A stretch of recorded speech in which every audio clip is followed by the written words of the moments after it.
Hebrew is a book that brings Jesus back into the middle.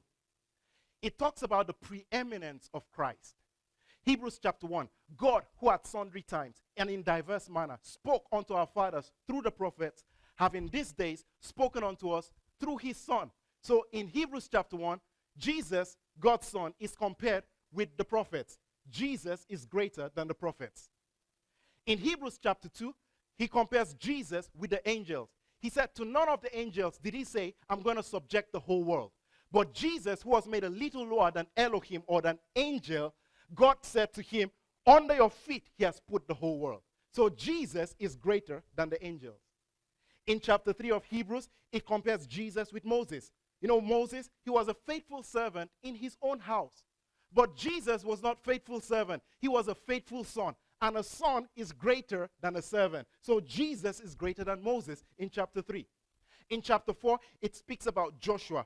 Joshua brought the children of Israel into a land, but they still had to fight their enemies. It wasn't a permanent land of rest. But instead, Jesus brings us into a permanent land of rest. That's why later on when you read in Matthew, come to me all ye that labor and are heavy laden, and I will give you rest. That's in chapter 4.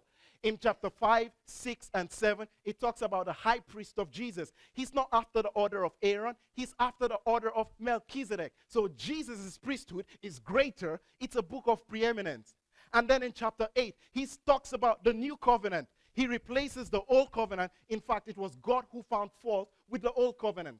He said that if it was faultless, there wouldn't have been any need for another covenant. But God himself found fault with it. And he said, I will make with the house of Israel and with the house of Judah a new covenant. I will put my law in their hearts. Notice, I will be to them a God, and they will be to me a people. They will not need to teach each other, you shall know the Lord, you shall know the Lord. From the least of them to the greatest of them, every single one of them will know me, for I will be merciful to their unrighteousness, and their lawless deed I will remember no more. Under the new covenant, you have the unction of the Holy Spirit. It's called an internal guidance. He said, I will teach you. I will teach you what to say. I will teach you what to do. I will teach you how to talk. I will teach you when to respond. It's the Holy Spirit that leads us from the inside. See, under the new covenant, you don't get driven.